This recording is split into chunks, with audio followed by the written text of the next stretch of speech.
everyone, I'm Toni Lontis and this is the Everyday Business Show.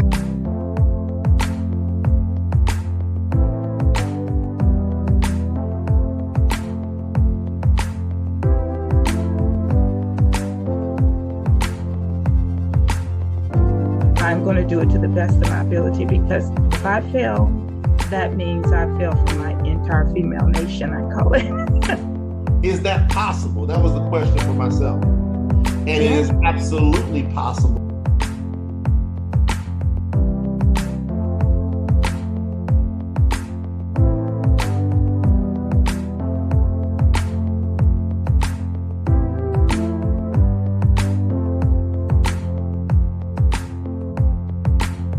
Hello, everyone, and welcome back to the Everyday Business Show. I'm your host, Toni Lontis, and today we have another truly divine guest for you. But before we get on with the show, here's what you need to know. If you're listening to this interview live on Facebook, LinkedIn, YouTube, Twitch, or Twitter, please don't forget to like, subscribe, and comment. You will also find the notes for the show underneath wherever you're watching this interview, and it gives you valuable information to connect with our guests, to connect with me, and make the most out of this interview. You can watch replays of the Everyday Business Show across multiple platforms across the globe, including Binge Networks USA, Zondra TV Networks USA, Have TV, Hero Go, and of course the Toni TV channel app, available on Apple, Android, Roku, LG, and Samsung on smart TVs across the planet. Now, each and every week, we want to be part of the international movement that acknowledges the special and important role Indigenous communities play in the development of our country's cultural identity.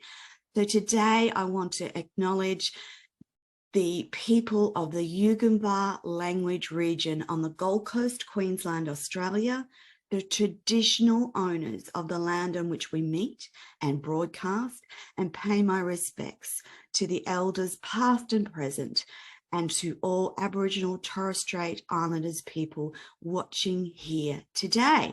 Now, we have an incredible series for you with Dr. James Fischer, and we're going to be focused on light, the public good, and it's a fascinating insight into the impact of light across the world for human, plant life, and animal life. And in particular, in the next show, we're going to be focusing on the impacts for our beautiful animals. Now, our guest, Dr. James Fischer, has a PhD and is the Executive Director of the Zoological Lighting Institute in New York. Now, the Zoological Lighting Institute is a 501 non-profit dedicated to supporting the sciences of life and light through the art of animal welfare and wildlife conservation. Natural light is a crucial foundation for all life on this earth, and scientific investigation makes it evident that it's necessary to have good relationships for the ecological well-being of all. ZLI, or the Zoological Lighting Institute, is for businesses. The endowment opportunities entail named grant, postgraduate, and scholarship sponsorship opportunities. The second part is animal welfare monitoring franchises, monetize beneficial data collection while improving care, husbandry, and research for animals.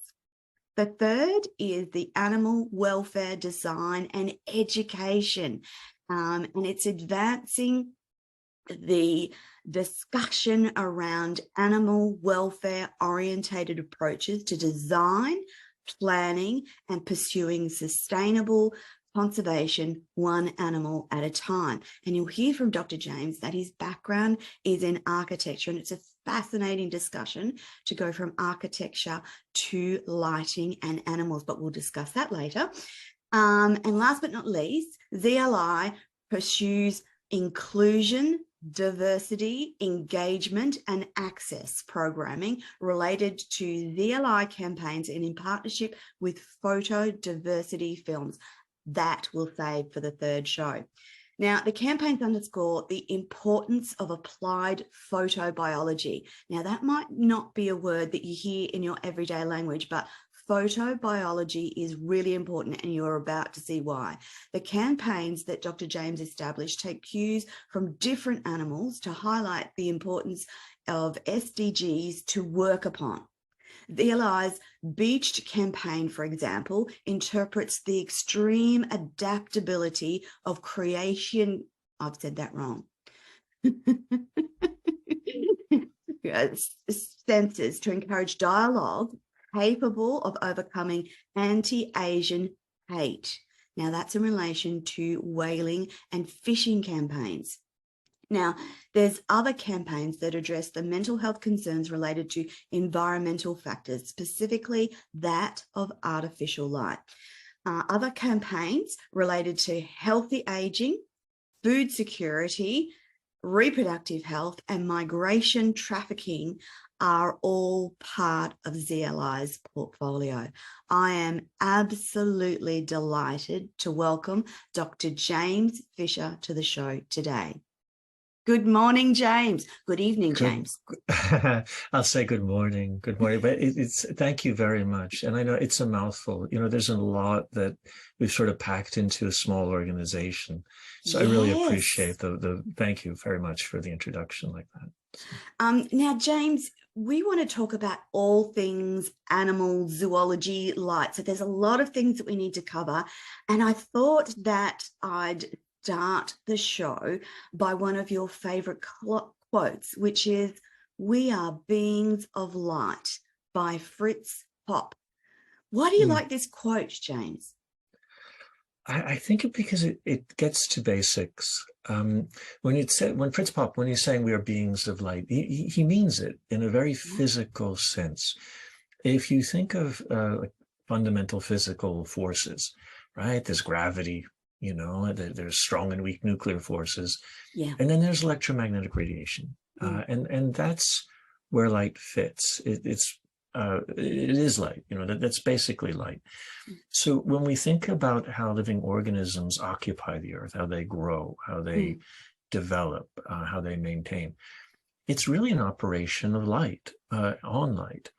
And so that particular quote, it also opens up the idea of looking at light in a very physical sense. So not in sort of a casual sense or like an industrial sense, you know, or a task-related sense. It's very much about the physical stuff life is made from. And so I like that. You know, it gets straight to James. It's light is essential for beings and animals and a whole range of things. That's right.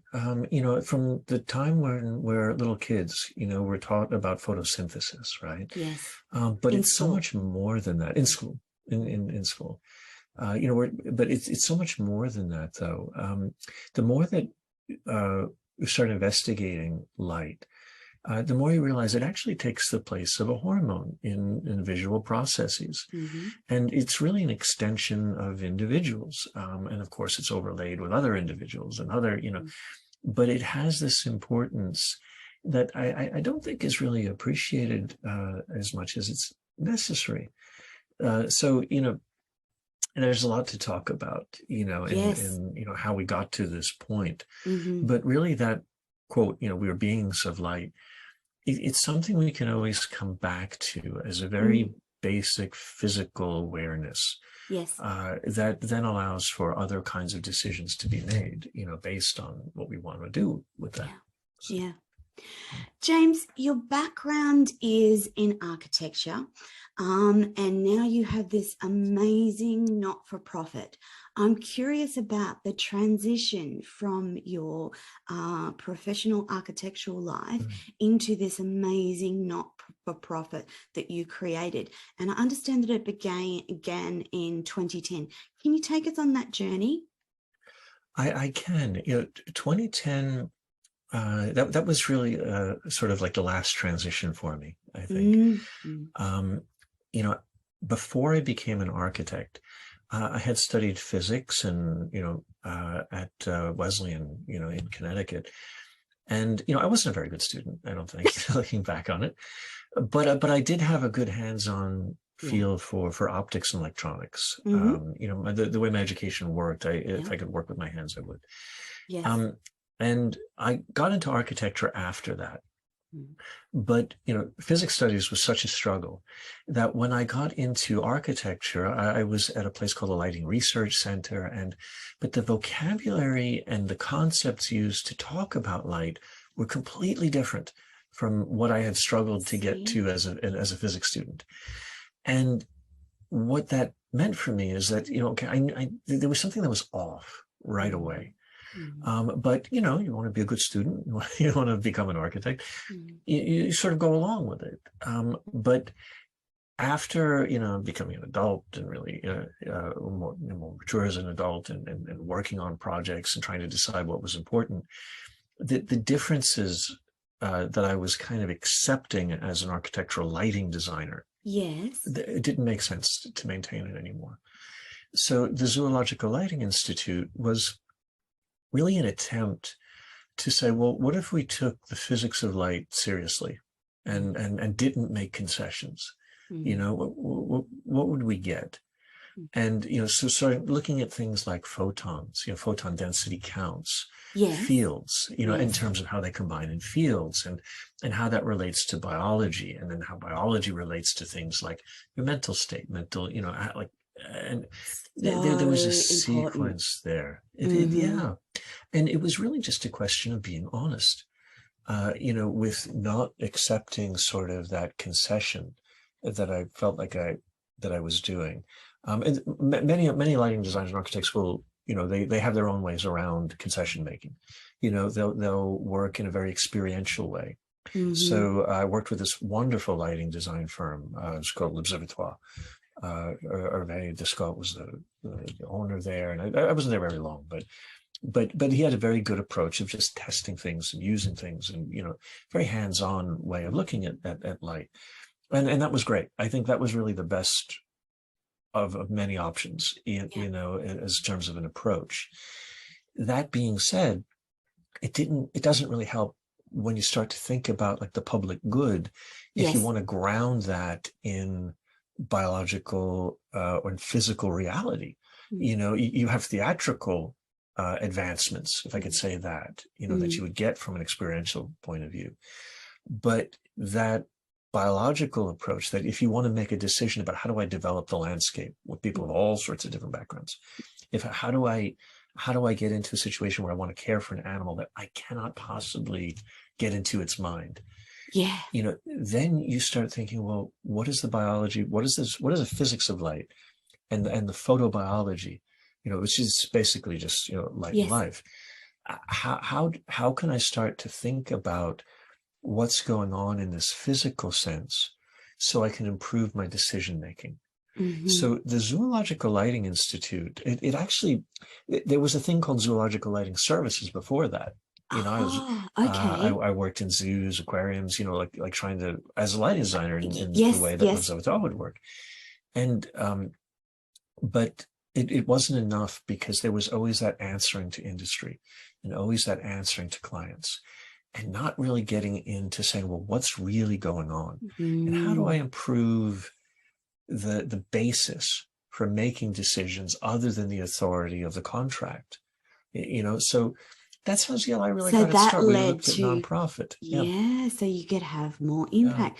James, just going back to that time and space where you worked as an architect in lighting for zoos, I'd really love to know some of your insights from that time around the particular animals and the lighting for those animals. Can you share that with us? I can. I think with lighting, you know, on that side of things, and it's very, very different from sort of like the charitable overview, although like we integrated it in. With lighting in that context, lighting can serve a lot of different purposes. Some of it's theatrical.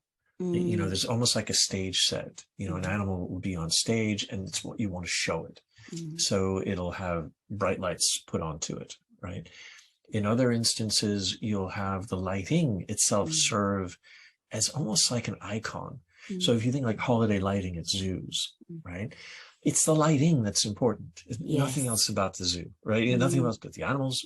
It's the lighting that's important. That in my mind is a mistake. But that being said, it's a valuable mistake in that people enjoy it. And so they come and, you know, so it helps drive revenue. On the health side, with the metrics that are being used by lighting companies, and I know I'm always cautious about this, they tend to be inappropriate in that you'll have metrics like color temperature, you'll have metrics like lux and lumen, you'll have some information about frequency, you know, what frequencies are being provided, some lighting that even will pretend to be daylight, you know, and it can't be.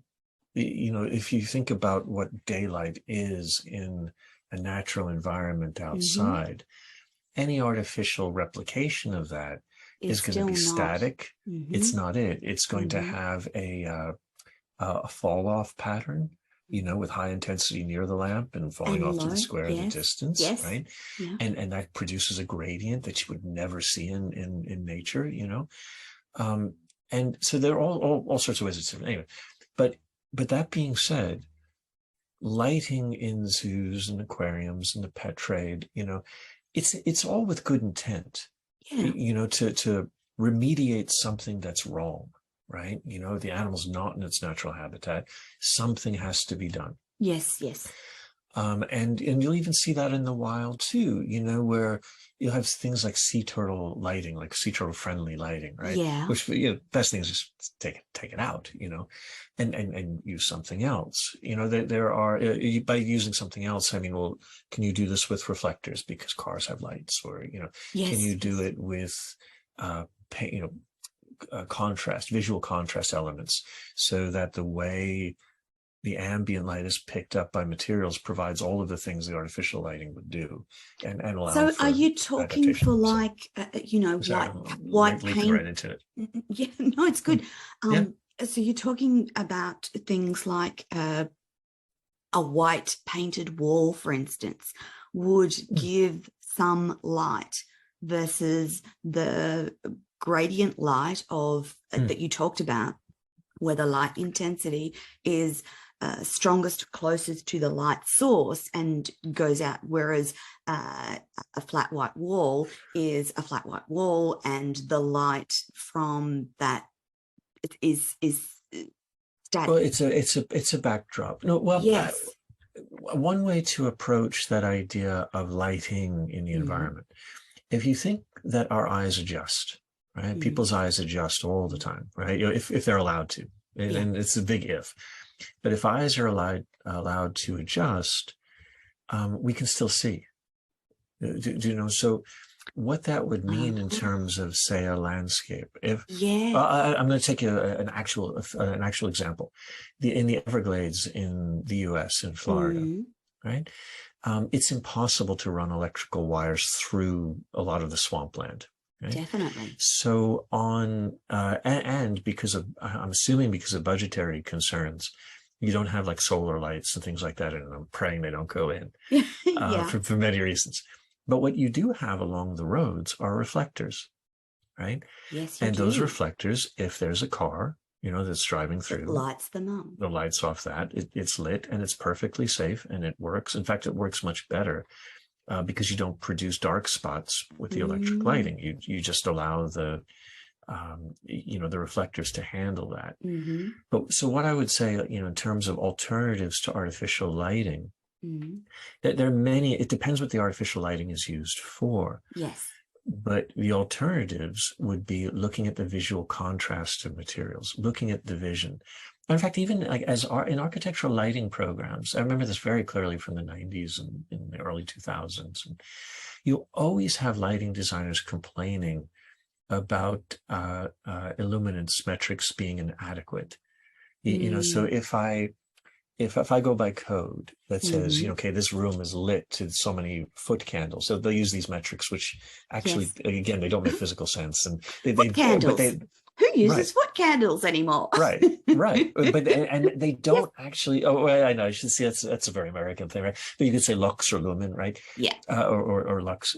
You know, there are these levels that are specified in code, but the problem is they don't really relate to how human vision works either. Right. In that you can create, if I were to shine, if you think of, again, we'll stick with the car example. Yeah. If I have a moonless night and, you know, I might be walking down a road, something like that, and a car comes with its headlights, I'm blinded, right? I wouldn't even see it in the daytime. In the daytime, I wouldn't even see it. Yeah. But at night, I'm blinded. That's kind of the problem with the illuminance metric, in that it doesn't account for that blinding capacity of the lighting. So, for example, I was in London last week, and I was walking down in the Covent Garden area, and they have these acorn fixtures where the filaments are exposed, and you know, which means that you're staring into the light, which means that you can't see anything else. You're blinded by that light. In fact, it's an old, I mean, in terms of historical anecdotes, you know, carrying lighting in, I want to say 17th century, maybe 18th century in England.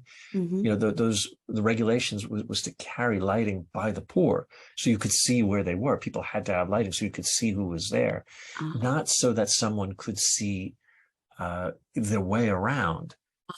Because it's actually very blinding to have that. Yeah. So anyway, lots in terms of, like, you know, historical, you know, use of lighting codes and things. But the point of all of this is, in the 90s, one of the common complaints was that by lighting designers was that these metrics don't really help you see.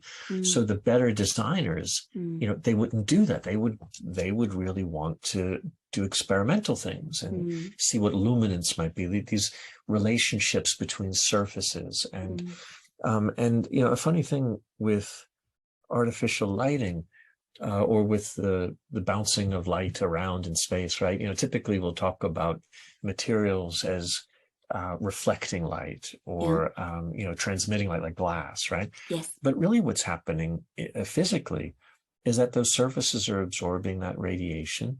And then when, you know, everything settles down, it happens like, you know, much faster than the blink of an eye. But you'll have a re-emission of radiation that we pick up as light, right?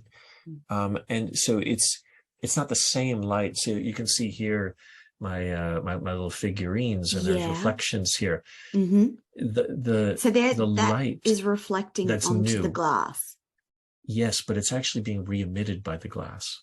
See, it's not the same light. It's not as if, you know, from my light bulb above, you know, that light is hitting Mikasa here. It's an Attack on Titan figurine. It's hitting the figurine. The figurine is absorbing that radiation, right? It emits new radiation. That's bouncing against the glass. I'm sorry, that's being absorbed by the glass. Forgive me. Casualness with the phrase.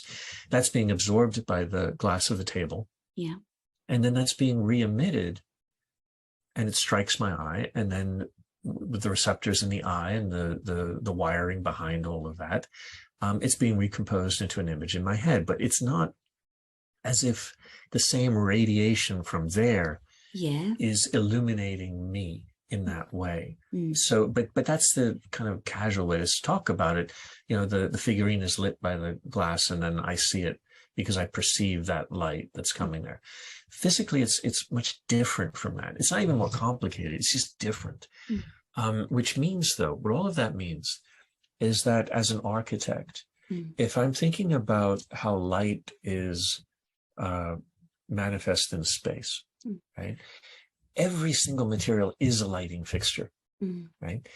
And what that means in terms of design is that I can take into account the idea that my ocular system and you know, I can adjust to different intensity levels. Yes. So I can still see, if you know, some of these lights were off, I can still create images out of this room. But I can do it at a level that's much more amenable biologically than if I keep pumping out radiation. So if one of the analogies I think that ZLI we first started making when we formed 12 years ago was that, you know, to think about light, it's probably better to think about it almost like temperature. You know, where you think that there are ranges of intensity rather than absolute values, right? So I know you can get to absolute zero, but if I think of, you know, 0 Celsius, right? If I think of what that is as an environment, as opposed to 30 Celsius, that's a much better way to think about it, because you have these ranges of occupiable conditions that aren't really accountable by sort of like balls in a cup. And if there's one challenge with the lighting industry, it's a balls in a cup mentality. You know, that if I have more light, better, right? You know, it's kind of this you know, uptick. Without thinking that the ranges are really what matter. You know, and there's also other analogies, you know, points in the analogy that make sense, like directionality. You know, so if I have like a window and it's cool on one side, or, you know, basking in the sun, there's a directionality to it. There's a directionality to light fields as well. I mean, you know, the analogy, it'll break down at some point, but that's in terms of a doxology, right? You know, just having something to think about normally, right? It's better from an environmental and a biological sense to think about those intensity ranges when you think about how an organism like a human or an animal or a plant I was just going to ask, relates. We don't make distinctions, and yes. we do in terms of our decision making later, and I think we're very different as an animal welfare charity because of that. We do prioritize human concerns, but for many reasons, mainly because we speak, I think. But that being said, we look at things like consciousness as a physical phenomena, strictly speaking, physical phenomena, because we're in the public realm, and we want to be able to accommodate many different perspectives. And the way to do that is always to come back to that physical basis of life, you know, in the here and now, you know, and how that evolves over time. So, James, this is a quite I'm hesitant to say niche area because it's so incredibly important, and somehow niche minimizes the importance of the work that you do. But I really want to know how people can help and what's involved with working with the Zoological Institute. So can you tell us about the numbers of ways and the different ways that people can work with you and continue this valuable work that you do? Absolutely, because we certainly need help. You know, niche doesn't even. It's not the right word, but I'm it is. No. It is. I you know, it's one of these things. It's niche, but it's a niche that's everywhere. Yeah, I think that's what I was trying to like. Yes, it's niche, but it's everywhere across the globe. Yeah, it's more than that. It's the subject of light and life. Right, you know, like in that mission, Sciences of Light and Life, right? It touches on every SDG that the UN has, you know, and it reorganizes SDGs all for of it. Sorry, James. Sustainable Design Goals, for sure. Thank go ahead. you. Just going to clarify that. I know what you No, mean, but it's good. for the Yeah, audience, no, it's related good. to the So, UN's.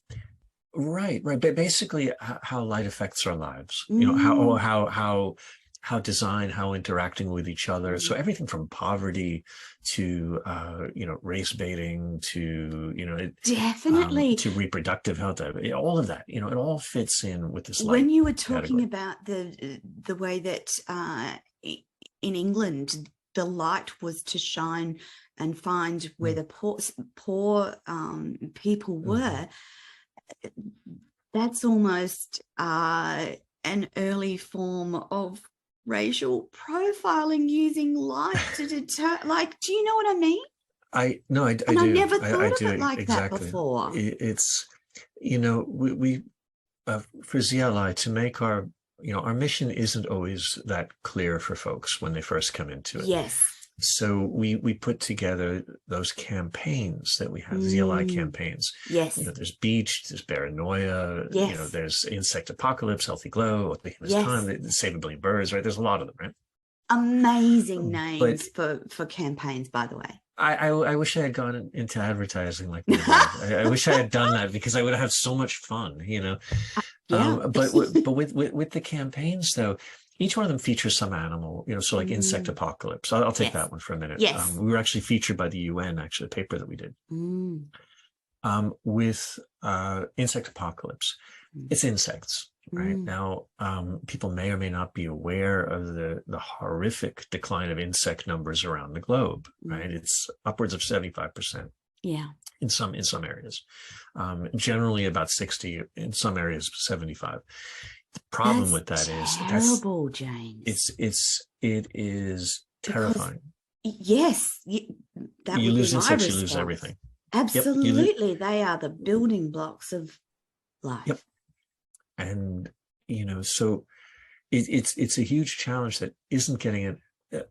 Amazingly, it's not getting enough play because there's no point. This is a hard thing for me to say, and sometimes it can be misunderstood, but I'm going to say it anyway. Yeah. There's no point in climate change mitigation if you lose insects. Absolutely. Because all of a sudden, absolutely, there's no food. There's no agriculture. There's no environment, and if there's none of that, there's no sustainable community. It's all gone, right? Yeah. So as important as climate change mitigation is, it's important because you need to sustain life, right? And if you lose the life for whatever reason, there's no point to it. So, and I think that with insect apocalypse, right, with that campaign, the paper that we instigated, I would say, not responsible for it, but we instigated it. Avalon Owens gathered up the material, Brett Seymour, two of our board members, they're colleagues too, and it's on our site, people can find it. But what there were two papers that raised the red flag that insects were disappearing. Yeah. But neither one of them identified light pollution as an issue. And by light pollution, I mean any artificial light in the environment. I don't simply mean it as excess. It's everything, right? The physical world doesn't care if you need it or not, right? But so what we did with Avalon and Brett, in this paper, they actually gathered up the indicators that pointed to artificial light as a major factor, not just a factor. And there were over 200 papers that they gathered and summarized in this reissue, in this issue that they put out.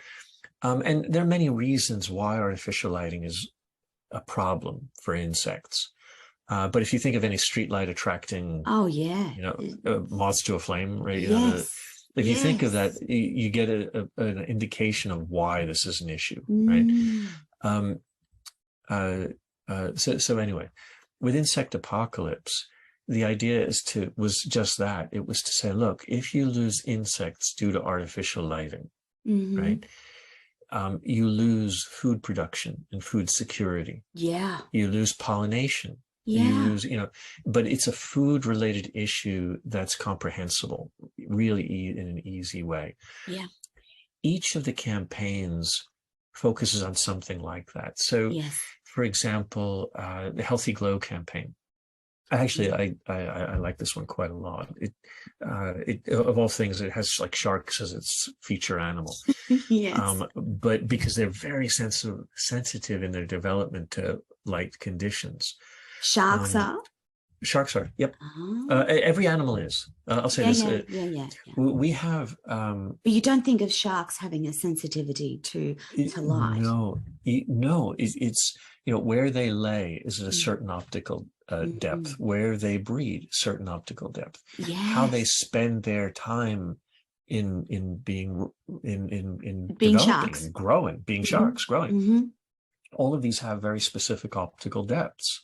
And, even though our goal is to fund research, it's not to make claims of things. No. But that being said, we took that sensitivity of sharks. And in fact, there was if I remember correctly, when we formed that campaign a few years ago, it was when bioluminescent sharks were talked about quite a bit. But anyway, with the Healthy Glow campaign, we look at health and light. So, and looking at health as an ability to work and love, right? We just take that health, that old Freudian definition. And we take that very specifically because when we think of developmental biology, light plays an enormous role in development, in how cells turn into organisms, turn into ecosystem elements. Or if we think of reproduction too, if you think of even like the powers of images in establishing social structure, right? Or you can look at imprinting, and how that affects behaviors. But anyway, but within the Healthy Glow campaign, the idea was really to focus on the endocrine, the hormone aspects of light. And because when you introduce artificial lighting into a scenario, you restrict hormone cycling, you restrict that flow. And when you do that, you have a negative impact on health and reproductive outcomes, developmental and reproductive outcomes. So like within our, I think this is pretty straightforward. Within any vertebrate animal, right? If we look at a human eye, I'll start with the human eye and we can go to other examples. In a human eye, the receptors at the back of the eye, right? The back of the retina. We have cones, we have rods, and then we have hypersensitive ganglion cells, right? Light sensitive ganglion cells, right? And those connect right into the pineal gland, and in the brain, hypothalamus and the pineal gland, and they govern the cycling of hormones. And there are several different channels. But effectively, what that does is establish cycles of hormone cycling in the body. It's very important to the functioning, right? When artificial light is on, there's a signal essentially that suppresses that full production. So, if we talk about melatonin and those kind of things, what we're talking about is that absence of light allows for that little bit of production that allows for the ebb and flow in the body, right? And that establishes homeostasis in the body, dynamic homeostasis in the body. With the artificial light restricting that, those functions don't proceed as vibrant as a way. They should.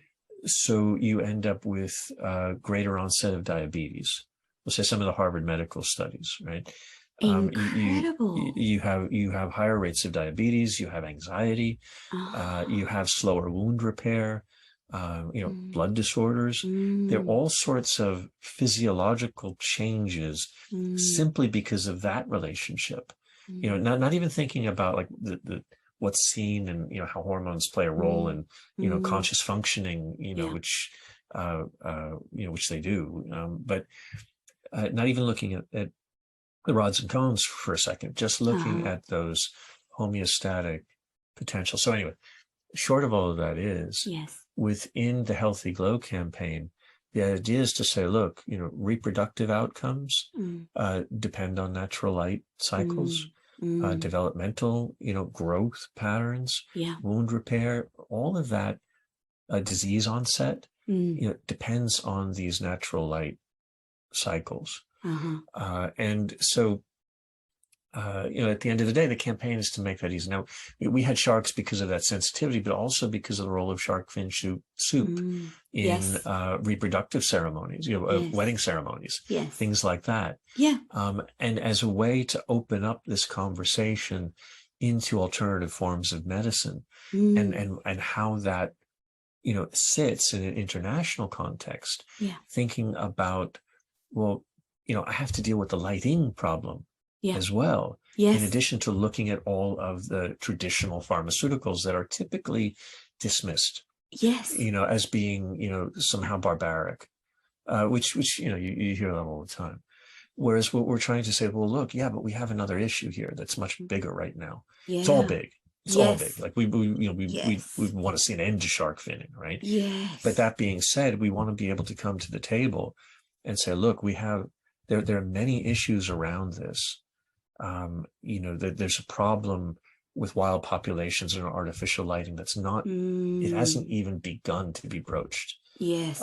And it's huge. Yes. It seems like a nothing, but it's not. We talked about insects, but we could talk about any species of birds. We could talk about fisheries. Yeah. We could talk about, mammals, of course. We can go up and down the line as to the impact of artificial lighting.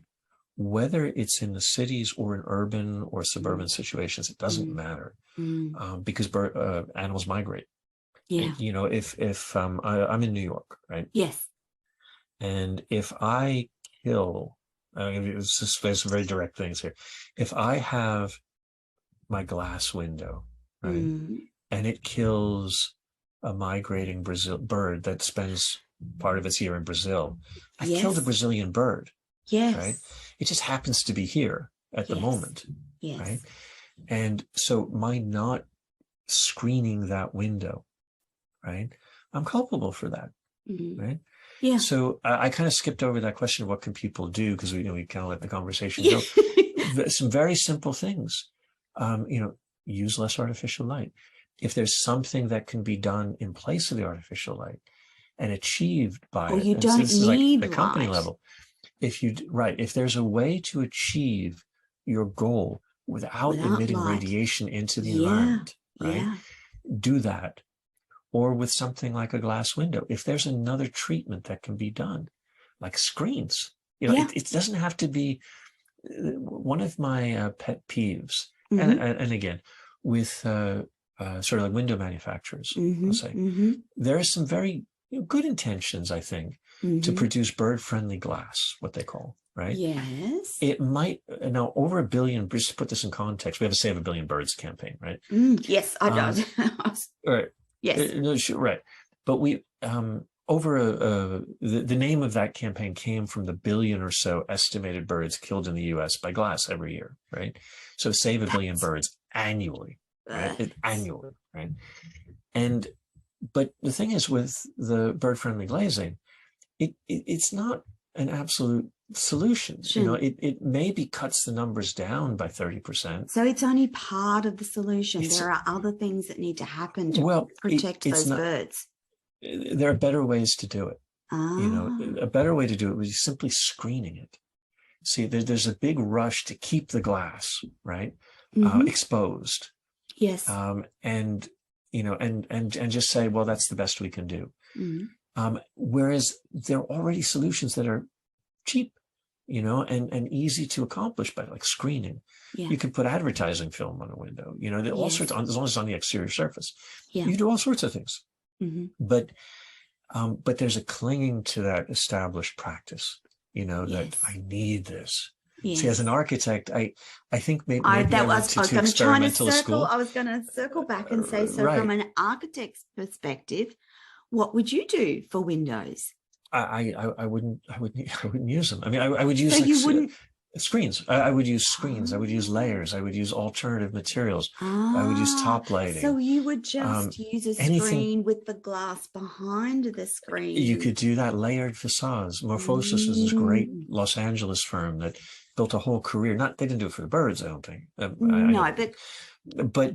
they had these composite facades. Or you look at things like Bilbao, Frank Gehry, people like famous architects.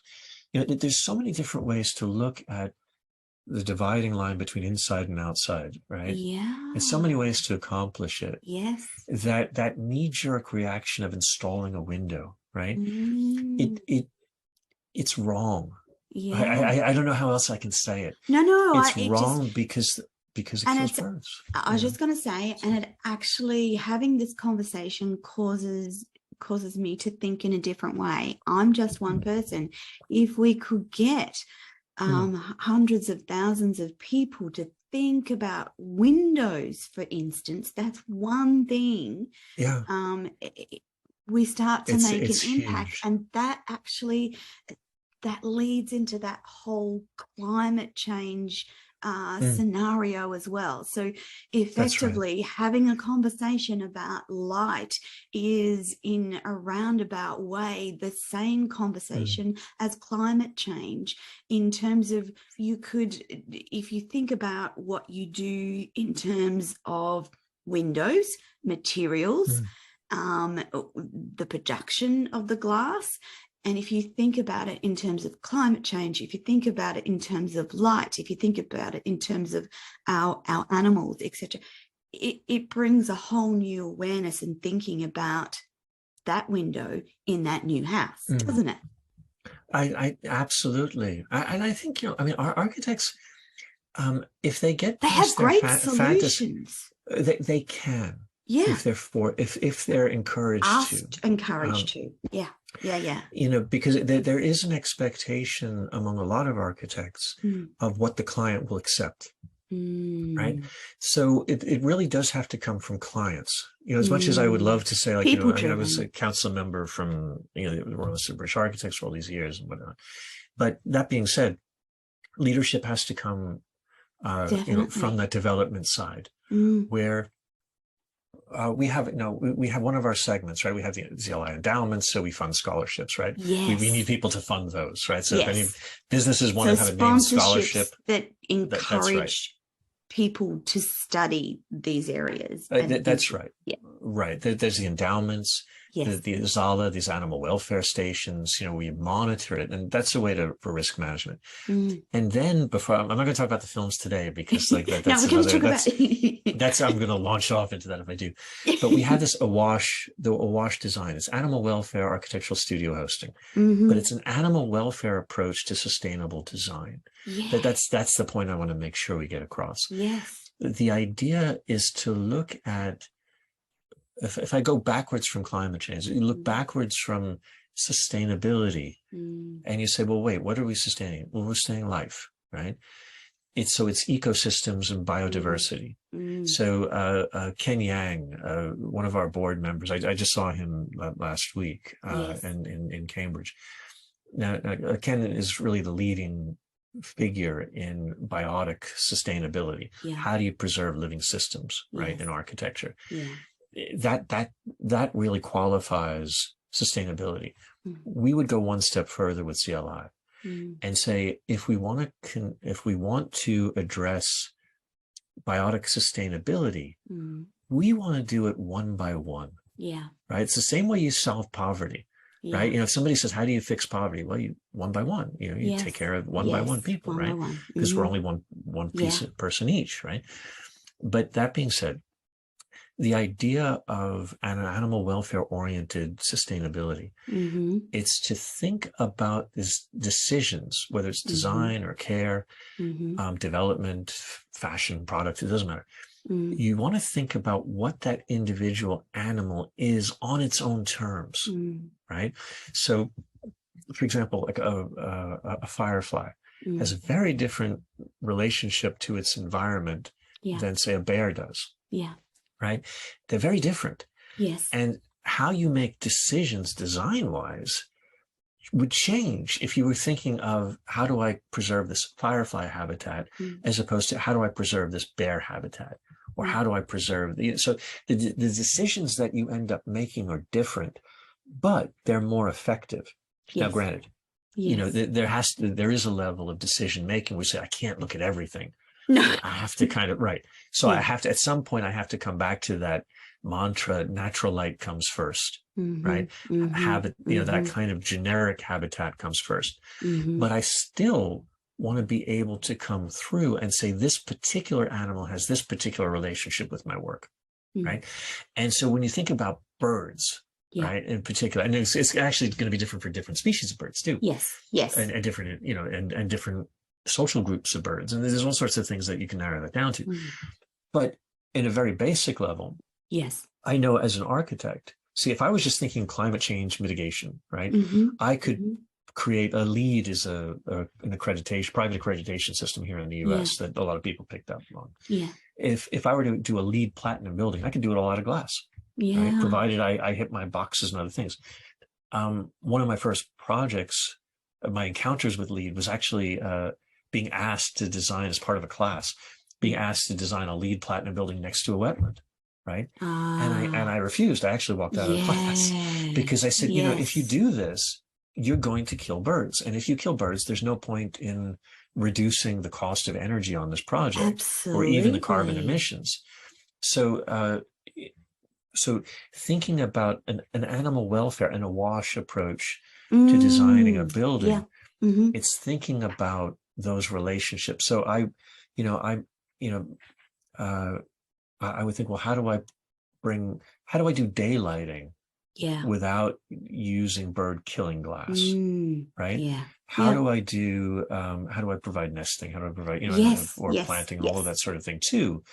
But that first priority would be to get the glass out and to come at it from a different way. Right. But it's an animal welfare approach. And the other benefit, so one of the things we could do with ZLI, we actually can still do architectural work, and still serve as a broker. We're a 501c3 in the US, which means that if people donate to us, right, we're actually able they're actually able to get a tax break. Right. So up to 40%, off the work.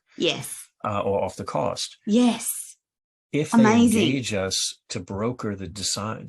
So if they donate to us and we hire the architect, right, and we hire architects and we tell the architects, okay, you're going to do this, but you're going to do, this is what you have to do because the client needs their tax break, because we're a charity. That's awesome. So we move sustainable design into the recognition that practical, financial, lucrative incentives way. Absolutely. Right. So even say like with, I mentioned screens, there are lots of different approaches. Actually, I just use screens because it's an easy one. But with a screening window, say, one of the things we're able to do, if a client donates to us, I say client, but like not our client, or they become our donor. If they donate to us, we're actually able to buy that, those screens and install them on a property. Amazing. And as long as we own those, see, now the charity still owns them, but they're installed on the property. And they're there to protect. They're there to protect people from the loss of birds. Right. I'm going to phrase it like that rather than saying protecting birds, because it's really protecting people from the loss of those birds. That's how we're justified as a 501c3. We're here for animal welfare and wildlife conservation. At the end of the day, we have our photobiological approach. Amazing. Anyway, so that's what we can do. I'm conscious of the time and realize that we're almost out of time. And this is a fabulous conversation, a very engaging and worthwhile one to have.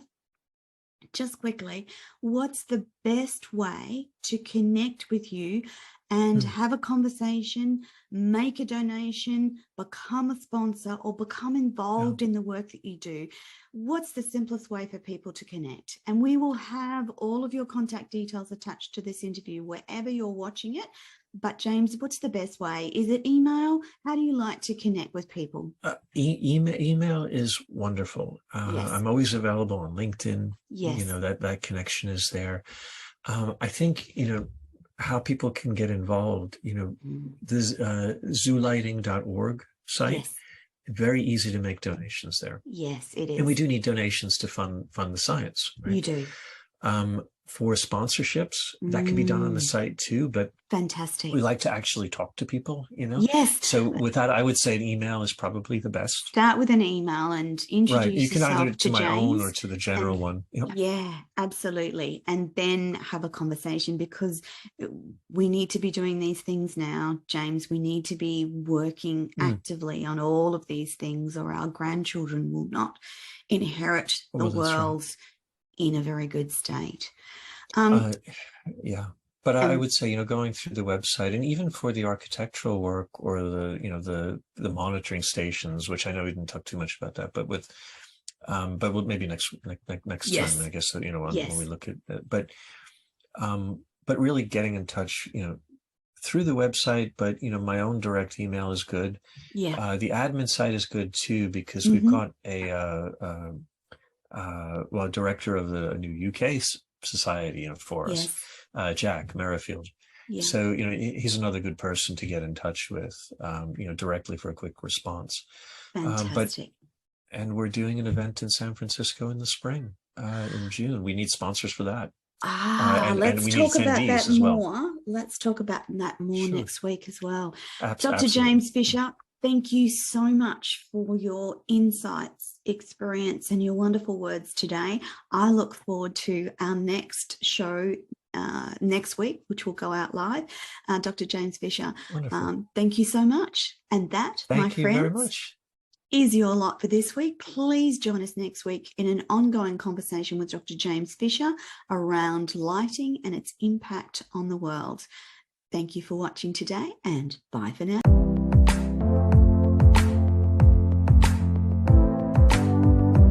Back, everyone. I'm Toni Lontis, and this is the Everyday Business Show.